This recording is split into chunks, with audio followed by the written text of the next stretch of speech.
from a strategic point of view. Now, you might say, how unreliable? The problem is that, of course, politics have interfered with oil supplies over the decades. I'm just giving you a long list here. I don't propose to go through all of the items on the list, but just taking a few ones that maybe are unfamiliar to some of the people in the audience. Iraq's Law 80 in 1961 started the ball rolling of the nationalizations of oil, because before they were under the concessionary system, the companies had concessions which they exploited. Iraq was the first country in 1961 that expropriated unexplored areas that belonged via concessions to the companies. Then we had Colonel Gaddafi in Libya, forcing Occidental to yield to pressure, and Gaddafi took over BP's Sarir concession, 71. Then we have the Arab oil embargo of 73, the Iranian Revolution, for example, Saddam's invasions of Iran that led to the 8-year Iran-Iraq war, a loss of oil supplies then from both countries, by the way, the tanker war. Maybe, Joe, you remember, you were maybe in the IE, I think then, the tanker war when tankers transporting oil from both Iraq and Iran were attacked by either side, and so on and so forth. There's a long list. Venezuela is a more recent one. President Hugo Chavez ending the apertura policy in Venezuela, which had opened up the Venezuelan oil industry to the oil majors again to invest heavily, which they did, and then of course that was closed, and now very recently Chavez insisted on 51% ownership of joint ventures in Venezuela. And last but not least in this long list, Nigeria's conflict in the Niger Delta with the guerrilla movement there. Essentially what happened in Nigeria is that the central government in Abuja in the north, which has an Islamic base, has been siphoning off a lot of the funds from the exportation of oil in Nigeria and using it for their own purposes in the north of the country.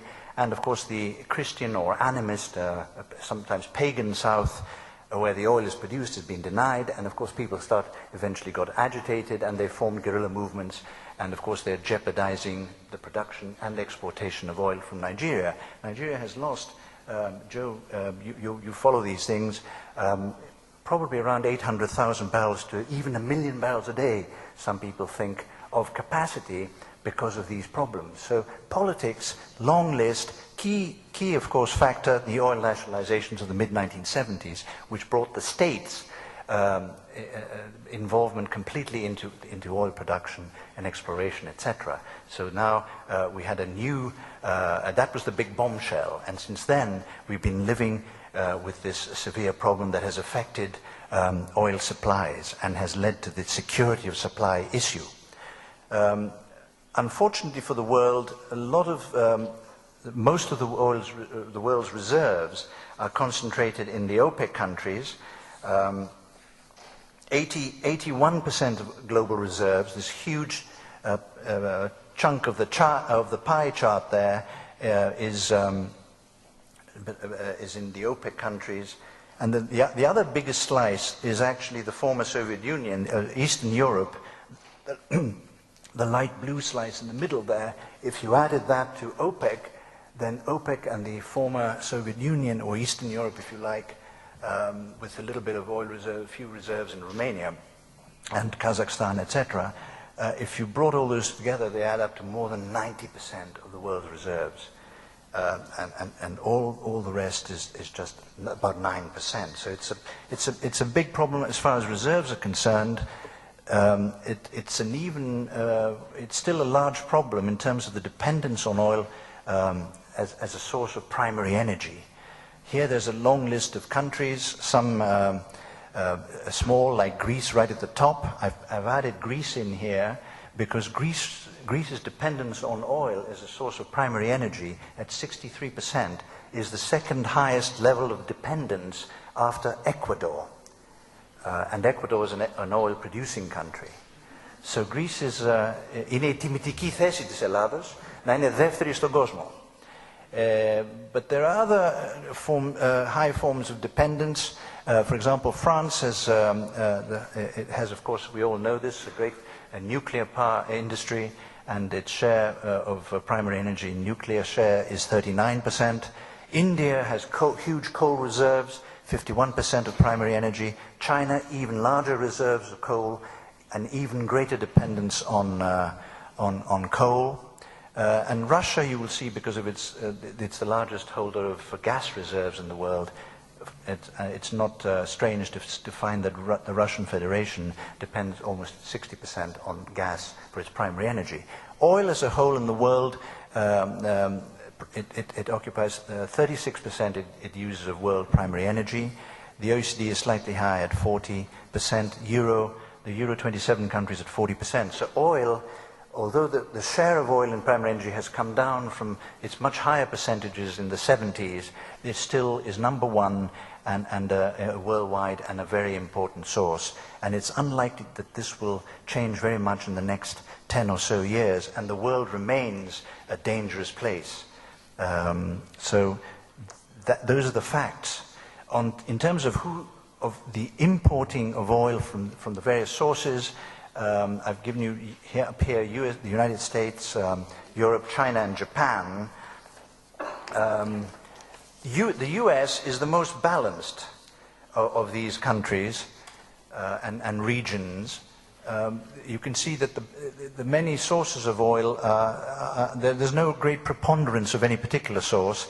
The greatest source at the moment is Canada, Venezuela second, and then the Middle East. Europe is heavily dependent on the former Soviet Union. China is dependent on the Middle East, and Japan has the largest dependence of any country, major country, well, any country in the world really, on Middle Eastern oil, 80%. This, of course, has huge implications for Japanese strategic involvement in the Middle East. The Japanese so far have pursued a policy of soft diplomacy. For a couple of decades, they've been spending large amounts of money to try to get secure oil supplies, to invest in the Middle East in refineries and in petrochemical plants, etc. They are no closer to supply security from the Middle East than they were before. So now they are trying to change their policy and back it a little bit more with a deep sea fleet. You will see maybe in the decades to come a greater involvement of Japan in naval affairs. Some people might feel uneasy about this, given what Japan's role in the Second World War. But nevertheless, this is where we're seeing a kind of a change in Japan. And also, of course, they have to face the Korean problem, the North Korean problem. So we might even see some moves by Japan towards nuclear weapons. So these are developments.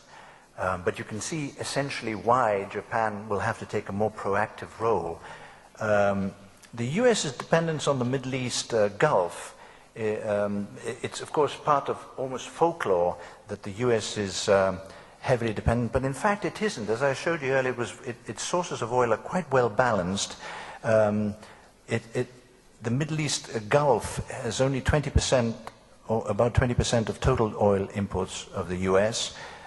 Within those 21% or so, Saudi Arabia is the biggest supplier, of course, the strategic ally, the United States. Obviously, its policy heavily dependent on its interests in Saudi oil. But Iraq now, you will see from the table, the second table on the right, back in 1980, the US was hardly importing any oil in terms from the Middle East, from Iraq itself, and its share has gone up. This is from Middle Eastern oil, up to almost 23%. So there's been quite a change, while oil from the United Arab Emirates has gone right down. Of course, Iran is embargoed by the United States unilaterally, which is another thorn, if you like, in the side of the politics, the geopolitics, which is also indicative of the problems with the security of supply.